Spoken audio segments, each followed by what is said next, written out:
P-Marsh Boxing, great news, great news. I won't call it breaking news because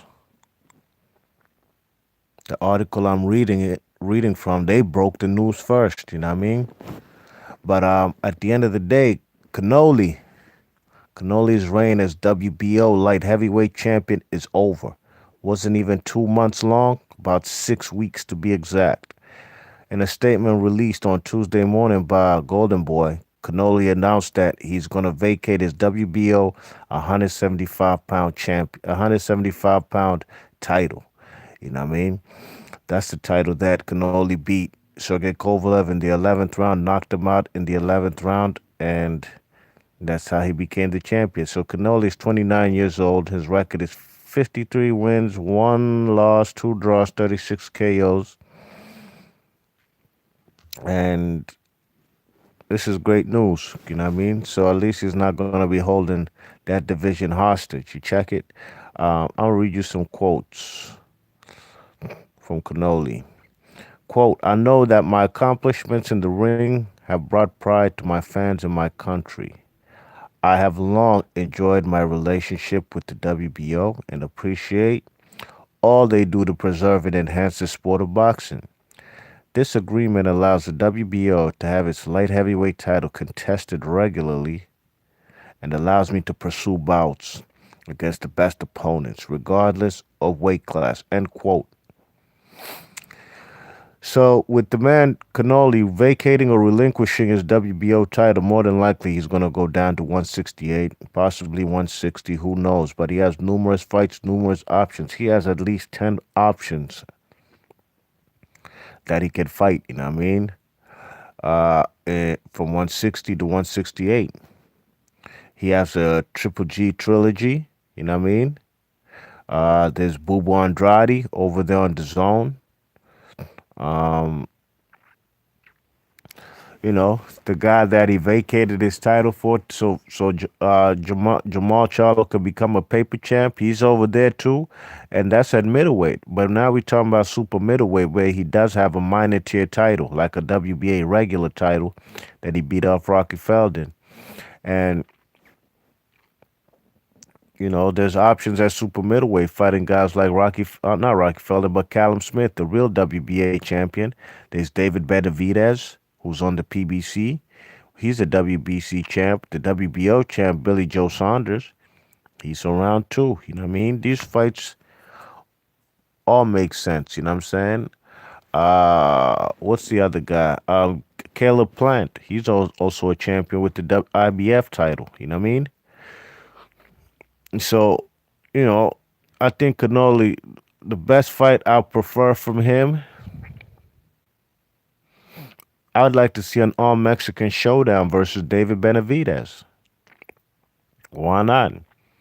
All Mexican showdown versus David Benavidez. Ultimately, that's what the fight I'd like to see if he's going to stay at 168.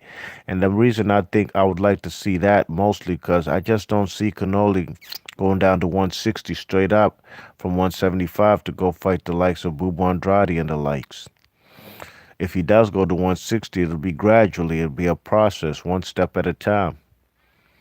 But Canoli gotta get this flame too. I gotta flame him up. Have to flame him up. If he doesn't fight a guy like Callum Smith anytime soon. Now, Callum Smith looked vulnerable in his last fight versus Rocky Feldon. Some people had him winning. I personally had to fight a draw. But at the end of the day, Canoli does have a WBA secondary title, right? Who'd he beat for it? Rocky Feldon. Who's Rocky Feldon? Rocky Feldon is a guy who got stopped by Callum Smith in one round, probably about 3-4 years before Canoli got a hold of Rocky Feldon. So right there, got to flame Canoli up, the hypocrisy. Yeah, dodging, ducking, and diving, and just picking guys that you know you could beat. And that's not fair, you know what I mean? I don't like going and watching fights where I think I already know who's going to win. You know what I'm saying? So ultimately, Canoli has to step up and face Callum Smith, which right now I'm pretty sure is an option considering how weak the man or vulnerable, excuse me, can't say weak, how vulnerable Callum Smith looked versus John Ryder. So this is great news. Nevertheless, regardless of what it is, weight class, like Canoli said, he will be competing against the best. But I'm glad he's not holding that 175-pound division hostage because he's not fighting Better Beef and he's not getting in the ring with Bivol. Although I think he probably could beat Bivol, but Better Beef, no chance. No chance in hell, you know what I'm saying? But it's good news. I'm very excited that this man's dropping the title. And I think next up for the WBO, number one and two. Number two is a guy I've never heard of. Number number one is Zurdo, Gilberto Ramirez. You know what I mean? I'm sure Gilberto Ramirez is pretty blown or upset that Canoli's left the division because that's an all Mexican matchup. And I'm pretty sure it would do well in the United States. You know what I mean? Zurdo Ramirez, a guy who could box, a guy who could bang. A tall southpaw Mexican, the first ever super middleweight Mexican champion in life. I'm not sure if that man Canoli wanted to get in the ring with a guy like with those kind of dimensions like Zurdo Ramirez. Now number three in the WBO rankings is Jesse Hart. I'm not too positive. I don't think people really want to see Gilberto Ramirez versus Jesse Hart for the vacant title. That would be the third time they fought. I thought Jesse Hart lost both fights. You know what I'm saying? And a third fight, what's the point? He lost to him twice. You know what I mean? Unfortunately, I don't know who this number two guy is in the WBO rankings.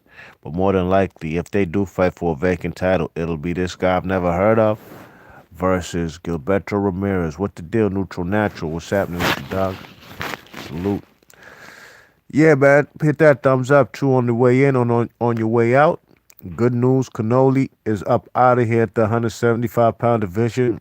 His reign lasted 6 weeks, less than 2 months. Another division can move on. Be Much Boxing League, your thoughts and comments. I'm gone. Peace.